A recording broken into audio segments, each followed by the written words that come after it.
Saudara, kritik Rocky Gerung terkait kebijakan Presiden Jokowi di acara konsolidasi buruh berbuntut laporan polisi. Hari ini tim hukum PDI Perjuangan melaporkan Rocky Gerung ke Barreskrim Polri dengan dugaan penghinaan.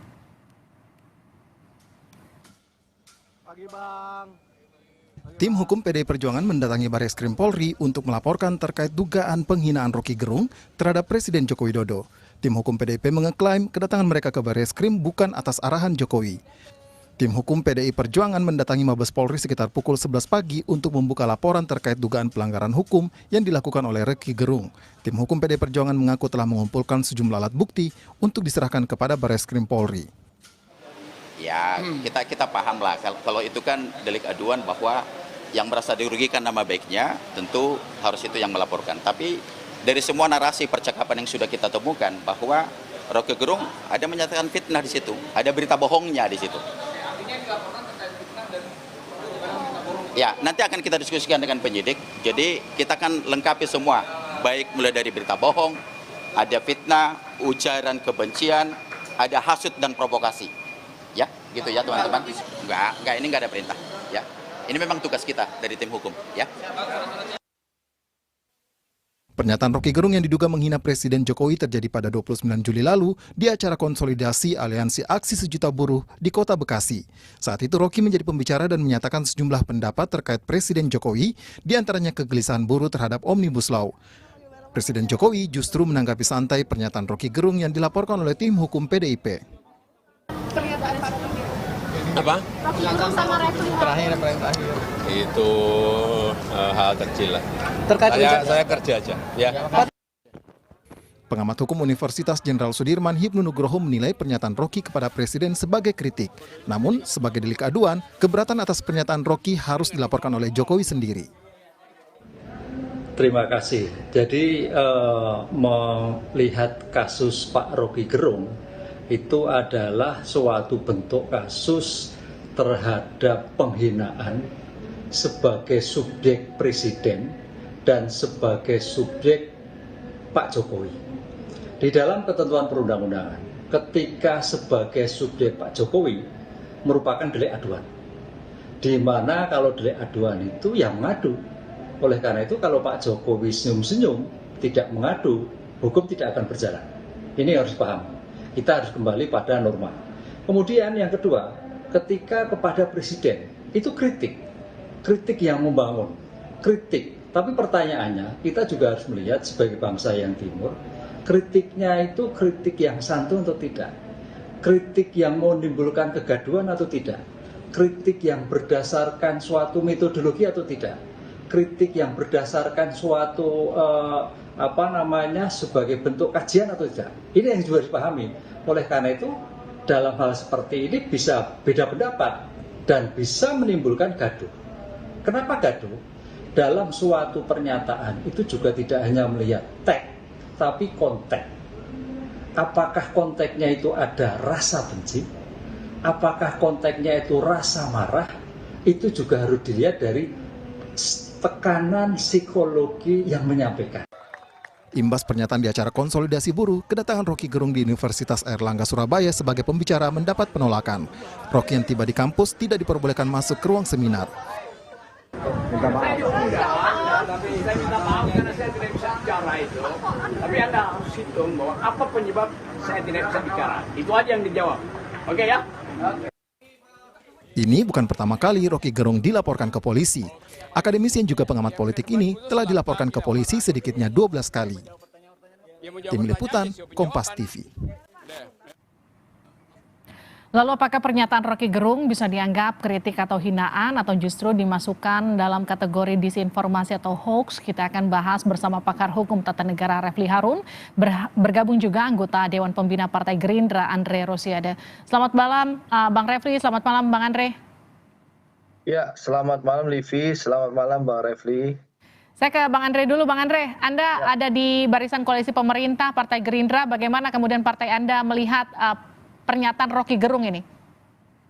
Ya, tentu apapun alasannya, Bang Rocky Gerung menurut saya kalimat yang dikeluarkan Bang Rocky Gerung itu adalah bahasa kasar yang tidak bisa kita benarkan. Indonesia memang negara demokrasi ya.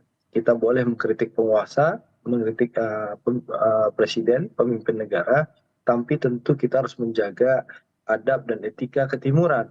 Nah, kalimat-kalimat yang dikeluarkan oleh Bang Rocky Gerung inilah yang menurut saya sangat jauh dari nilai-nilai ketimuran, adab dan etika kita, yang akhirnya menimbulkan kegaduhan.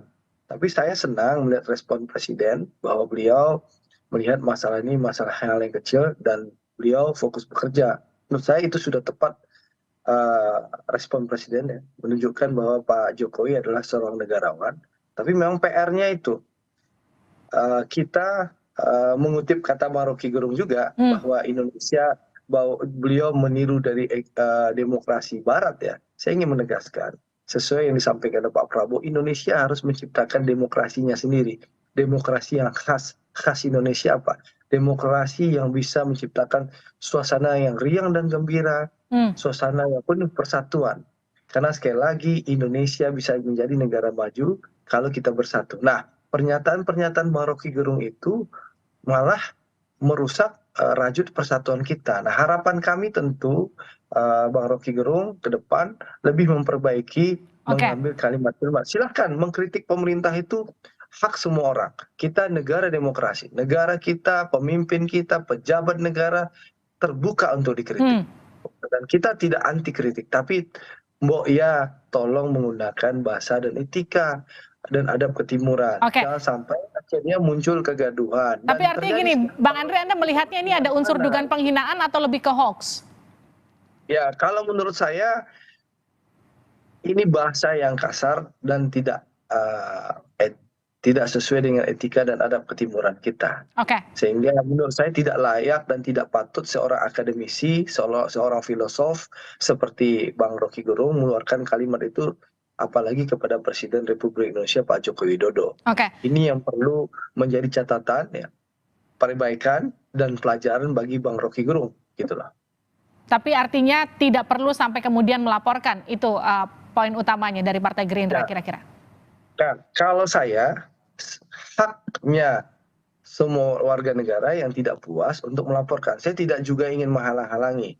Tapi bagi kami, ya, demokrasi, ya, pemilu harus kita hadapi dengan riang dan gembira. Nah, ini harus jadi pelajaran kita bersama. Bang Rocky bagi saya sudah melakukan kesalahan, mengeluarkan kata-kata yang kasar, tidak patut dan tidak layak dicontoh. Dan menurut saya itu tidak pantas dikeluarkan oleh Rocky Gerung, seorang filosof, seorang akademisi, kepada pemimpin negara. Silakan mengkritik Pak Jokowi, tapi tolong gunakan kalimat kata-kata sesuai adab ketimuran. Saya ke Bang Refli. Bang, Anda juga melihat atau Anda juga sempat mengunggah, kemudian menjadikan videonya Bung Rocky ini kemudian hilang di laman Anda.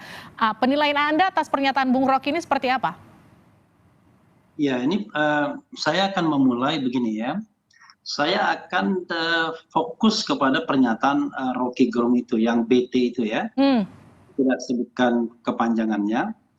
Dan kalau kita fokus pada itu ya, maka kan pertanyaan kita adalah apakah itu penghinaan, apakah itu berita bohong, apakah itu ujaran kebencian yang berbau sara, kan begitu. Tapi saya klarifikasi dulu. Saya itu live streaming.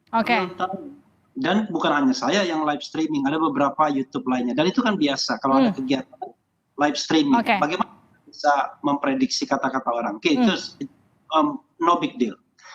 Kalau kita bicara mengenai penghinaan, ya, penghinaan itu sesuatu yang sifatnya subjektif.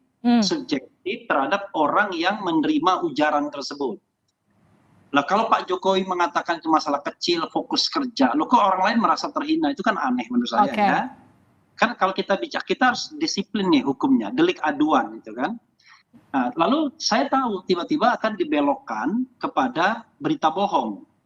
Lalu kemudian akan dibelokkan pada ujaran kebencian. Itu pun saya harus garis bawahi, biar kita punya disiplin hukum, ya. Bahwa kalau kita bicara tentang berita bohong atau hoax ya, itu harus merupakan sebuah fakta, bukan opini. Kalau dia berupa opini, kita nggak bisa katakan itu berita bohong atau tidak bohong, karena opini itu sifatnya subjektif. Saya katakan, Messi pemain sepak bola hebat. Itu bukan fakta, itu opini karena ada kata-kata hebatnya. Penilaian yang sifatnya kualitatif itu, baik itu positif maupun negatif, itu adalah opini. Nanti saya bicara soal etika, soal ketimuran itu soal lainnya. Nah, karena itu tidak bisa dikatakan bahwa itu hoax. Sama saja misalnya ada pernyataan yang menyamakan presiden seperti Umar bin Khattab. Pernah kan kita. Nah, itu adalah opini juga, tapi opini yang sifatnya positif tentunya. Pemerintahan. Jadi kalau kita mau terima sebagai pejabat publik, baik itu negatif maupun positif, ya kita terima sebagai sebuah dinamika, karena tidak semua kelompok masyarakat itu ingin memuji, ada yang ingin mengkritik. Itu dua hal. Yang ketiga, kalau kasus ini dibelokkan kepada ujaran kebencian yang berbau sara, menurut saya lebih gawat lagi. Ya. Itu akan menunjukkan bahwa presiden tidak belongs to the republic, belongs to the people, tapi belongs to a certain group in society. Ini ya, karena kan kalau ujaran kebencian itu basisnya harus sara. Presiden bukan suku, bukan agama, bukan ras, bukan antar golongan. Nah, karena itu saya mengatakan hal yang paling mungkin dilakukan Presiden Jokowi kalau beliau tersinggung adalah memberikan pengaduan, mengadukan kasus ini ke penegak hukum. Tapi kan beliau sendiri mengatakan ini kasus kecil, saya fokus kerja saja. Maka seharusnya kita sudah selesai dari sisi hukumnya, satu. Tapi bagaimana dari sisi etikanya? Ya saya setuju. Saya pun bukan termasuk orang yang suka melontarkan kata-kata kasar, ya kata-kata yang you name it. Kapan misalnya saya mengatakan seorang itu pejabat publik itu dengan kata-kata kasar, kan begitu? Itu adalah soal etika. Tapi soal etika itu bukan hukum. Etika itu soal pantas tidak pantas. Kalau seandainya pernyataan Rocky itu dianggap tidak pantas, maka sesungguhnya dia sudah menerima hujatannya, bahkan 2 kali lipat, 100 kali lipat. Ada yang mengatakan Rocky itu anak pelacur, ada yang mengatakan Rocky garong dan lain sebagainya. Yang menurut saya jauh lebih sadis dibandingkan apa yang dilontarkan. Bang Refli, izin saya potong. Tapi bagaimana kemudian memisahkan antara kritik, hinaan, apalagi kalau kita bicara konteksnya hukum terkait dengan jabatan presiden. Misahinnya gimana? Jadi begini, ini Mbak siapa namanya, Mbak Livi ya. Jadi Mbak Livi jangan jadi orang awam juga. Ini mohon maaf ya. Kan saya katakan tadi, sebuah lontaran kritik atau hinaan itu sangat subjektif sifatnya. Bergantung Presiden Jokowi. Kalau Presiden Jokowi merasa itu hinaan, dia lapor. Tapi kalau dia tidak lapor, artinya dia merasa nggak dihina. Karena harus pada subjeknya, pada objeknya, orangnya. Loh, kalau misalnya orang mengatakan Refli Harun goblok, bodoh, tiba-tiba yang terhina orang lain, itu kan tidak kompatibel namanya.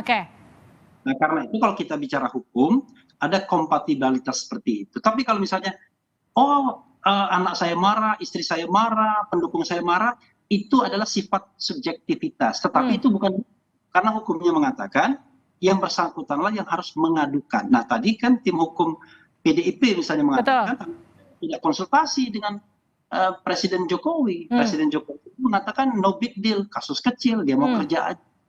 Kalau menurut saya, harusnya dengan pernyataan Presiden Jokowi seperti itu, hukumnya selesai. Kecuali kalau kita mau cari-cari kesalahan Rocky Gerung, bukan hanya E dan T tadi, tapi dicari video-video lama untuk oprek-oprek kira-kira mana berita bohong, mana ujaran kebencian. Kalau kita tidak lagi menegakkan hukum, hanya untuk menarget orang agar masuk penjara. Ini selesai ya, begitu. Bang Andre, Anda sependapat Bang Andre? Tolong di-unmute Bang Andre. Ya, kalau kami kan jelas, kami tidak sepakat dengan pernyataan yang menunjukkan kebencian seperti disampaikan Bang Rocky Gerung. Nah, ini harus menjadi pelajaran bagi kita semua, terutama Bang Rocky Gerung, untuk ke depan jangan menggunakan kata-kata yang kasar, jauh dari etika, dan adab ketimuran dalam mengkritik pemerintah. Saya rasa Pak Jokowi, pemerintah maupun pejabat negara yang ada di Indonesia ini terbuka terhadap kritik. Dan itu terbukti tadi yang disebut Bang Refli Harun. Bagi Presiden, saya membaca gestur yang disampaikan Presiden tidak akan melaporkan Rocky Gerung. Itu menunjukkan bahwa Pak Jokowi sangat berlapang dada dan berjiwa negarawan ya. Beliau terbuka terhadap kritik. Tapi ini kan menimbulkan kegaduhan Bang Refli. Ini yang harus jadi pelajaran. kita kan ingin demokrasi pemilu 2024 ini harus kita jadikan kenduri demokrasi. Rakyat dengan riang dan gembira datang ke TPS. Nah, tapi karena pernyataan Bang Rocky Gerung yang menurut saya terlalu kasar, jauh dari adab dan etika ketimuran, ini menimbulkan kegaduhan yang mungkin saja ini bisa mengganggu cita-cita kita pemilu yang riang dan gembira dan penuh semangat persatuan. Nah, ini yang harus jadi catatan Bang Rocky Gerung untuk ke depan jangan mengulangi hal-hal seperti ini lagi gitu loh. Ini yang patut kita sayangkan. Sekali lagi kita ingin pemilu ini penuh rasa persatuan karena Pak Prabowo meyakini demokrasi Indonesia ini adalah demokrasi yang khas, demokrasi yang penuh persatuan. Seperti itu, Livi. Terima kasih Bang Andre, terima kasih Bang Refli telah bergabung bersama kami di Sapa Indonesia Malam.